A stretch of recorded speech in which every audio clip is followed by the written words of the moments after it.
Human beings are the reason breadcrumbing works. Hear me out. Breadcrumbing doesn't work because people are manipulative, and I don't think it works because people are weak enough to stay either. I think that's far too simple for something so psychologically complicated as breadcrumbing. Because if breadcrumbing was simply about manipulation, it probably wouldn't work as often as it does. And if it was simply about weakness, so many intelligent, self-aware, and emotionally matured people wouldn't find themselves here. So perhaps we're asking ourselves the wrong question. And the question isn't why do people breadcrumb, rather we should be asking why does breadcrumbing work in the first place? Because breadcrumbing can never survive because of one person alone. It survives because there are two beautifully complicated human beings involved. Human beings seeking connection, certainty, validation. Human beings hoping tomorrow will look better than today. And perhaps that's why understanding the psychology behind breadcrumbing is also a conversation about understanding yourself. So let's talk about it. But let's start with this. Breadcrumbing gives both people something they need. Breadcrumbing will not survive for as long as it usually does if only one person benefited from it. And I think that's the most important things we have to come face to face with throughout this conversation, because we become so accustomed to talking about breadcrumbing as something one person does to another person that we've forgotten that there are usually two complicated human beings involved.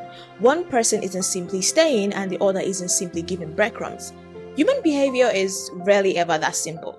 Sometimes the person giving the breadcrumb isn't trying to be cruel, they're trying to satisfy a need they may not even completely understand themselves. Perhaps that need could be validation, companionship without commitment, emotional security without emotional responsibility. And sometimes it's fear.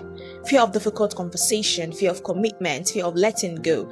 Human beings are complicated that way. But something equally human is happening on the other side too. The person staying isn't also staying because they are weak. They could be staying because they are hopeful, invested, or waiting. Because they've seen enough good moments to believe that there are better ones coming tomorrow. So breadcrumbing isn't simply surviving because one person keeps giving and the other person keeps receiving. It's surviving because it's giving both people something they're struggling to let go of. And I think that's where understanding breadcrumbing should begin. Not with villains and victims, but with understanding two human beings attempting to meet their needs in ways that quietly keeps the circle alive. And this brings us to our second point on understanding the psychology behind breadcrumbing. Our brains don't only respond to rewards, they respond to the possibility of them too. One of the most fascinating things I've learned about human beings is that we're not only moved by what we receive, we are also moved by what we believe we might receive tomorrow. Human beings are anticipatory creatures. We anticipate birthdays before they arrive. We anticipate opportunities before they happen. We anticipate healing before we completely believe it's possible. And that's why breadcrumbing can become so psychologically powerful. Breadcrumbing doesn't ask us to invest in certainty. It asks us to invest in possibilities. And our brain are incredibly responsive to possibilities. Psychologists have long understood that unpredictable rewards can sometimes keep us more invested than predictable ones. It's one of the reasons human beings continue playing a game they are not guaranteed to win or waiting for outcomes they are uncertain about. Not because uncertainty exists, but because possibility does. Breadcrumbing works in much the same way. Sometimes it's affection, it could be distance, consistency. Sometimes it's silence, sometimes it's tomorrow. And our brain begin learning something dangerous.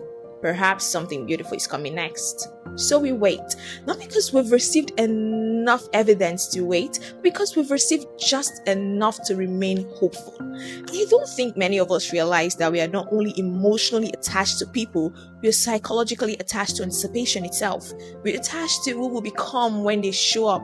We're attached to who we become when things are finally good again. We're attached to the possibility that perhaps tomorrow will finally look different from today. And that's why breadcrumbing can become so emotionally exhausting, because we're not only waiting for people anymore, we're waiting for possibilities.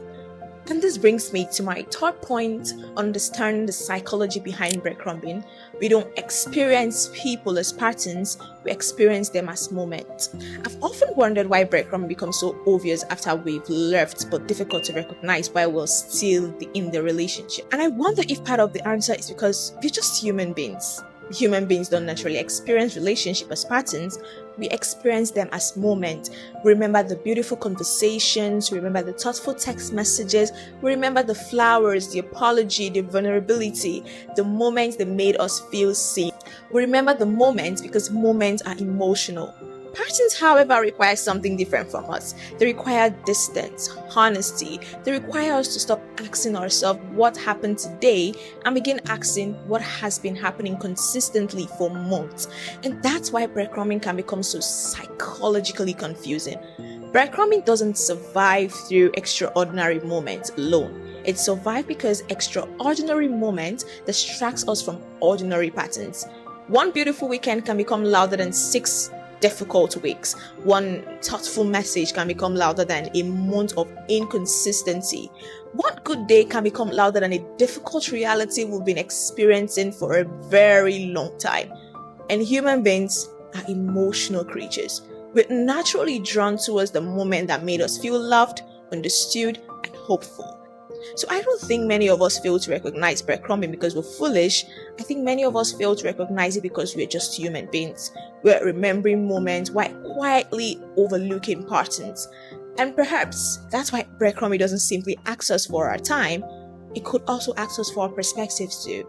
And this brings me to my fourth point of understanding the psychology behind breadcrumbing. We quietly become our own best lawyers. One of the things I find most fascinating about human beings is that we're remarkably good at protecting the things we become emotionally invested in.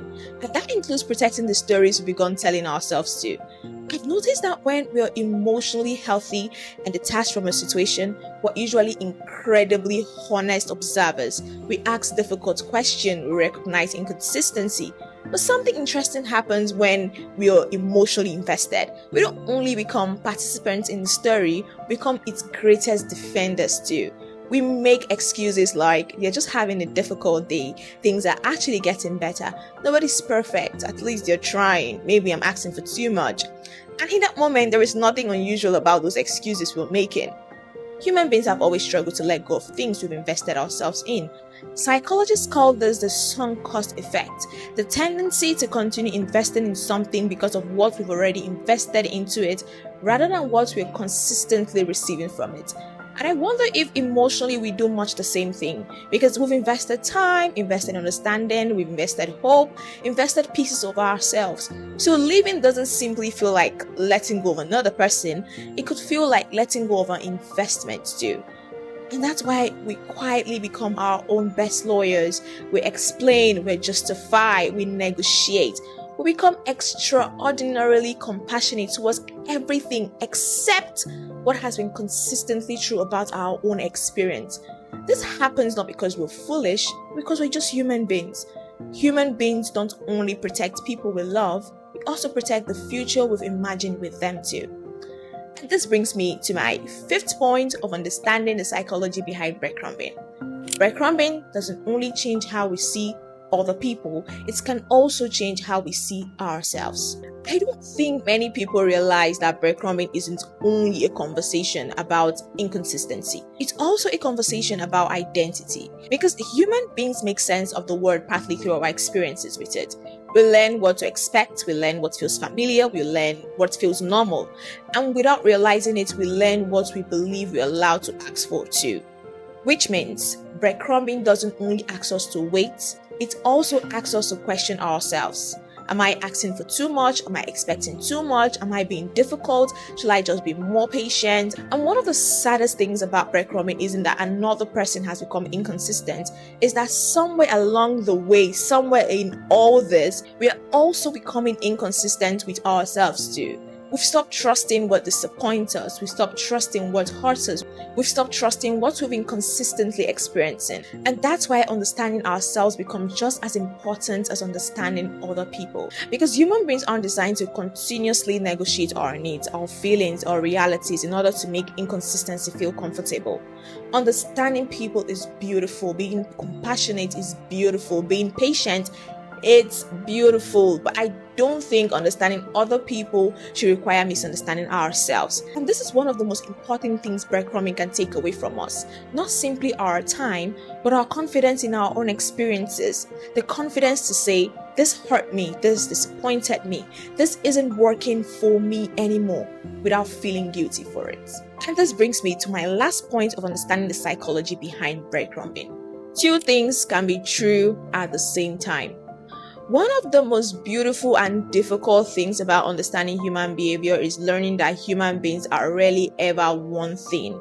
We are beautifully complicated that way. And that's what I've learned most from conversation like this over the years. Human beings don't usually fit nearly into the boxes we've created for them. The breadcrumber isn't simply being manipulative, and the person staying isn't simply being weak. Human beings are usually much more difficult than that.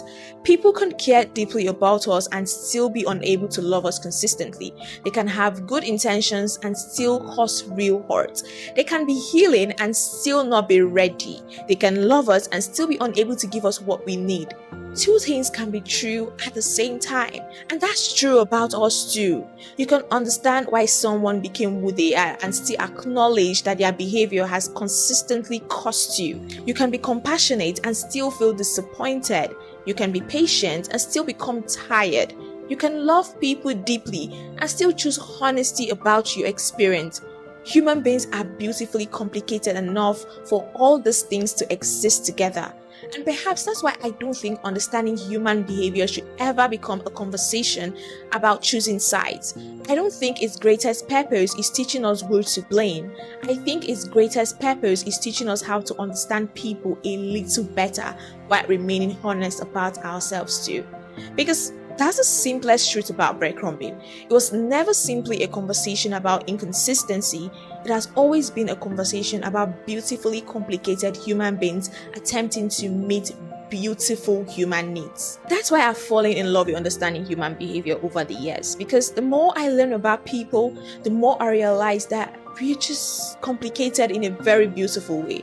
We're hopeful, fearful, we're constantly becoming, we're simultaneously healing and hurting, understanding and misunderstanding, giving and receiving. That's why I don't think conversation like this is simply about breadcrumbing. They're also about us, about the things we need, the things we fear, the story we tell ourselves, and the ways we adapt to the experiences we're living through. Breadcrumbing doesn't survive because human beings are foolish. It survives because human beings are human, because we hope, we anticipate, we become invested, because we long for connection. And sometimes we're all attempting to meet human needs in imperfect ways. That's why understanding people will always matter. Not because it teaches us who to blame, but because it teaches us how to become a little more honest about what is true. As you continue learning to understand people, I hope you don't stop paying attention to what has been consistently true about your experiences too. I hope you remain curious about people. I hope you remain compassionate towards people, but I also hope you remain honest to yourself. Because understanding human behavior was never supposed to teach us how to explain away everything that hurts us. It was also supposed to teach us how to recognize what is true while remaining human ourselves. And if there's one thing I'd love for you to remember from today's conversation, it's this: human beings are beautifully complicated, and that includes you too. Thank you for spending these few minutes with me. I'd love to see you in the next conversation. Please subscribe and keep getting back to yourself. See you in the inner room. Bye.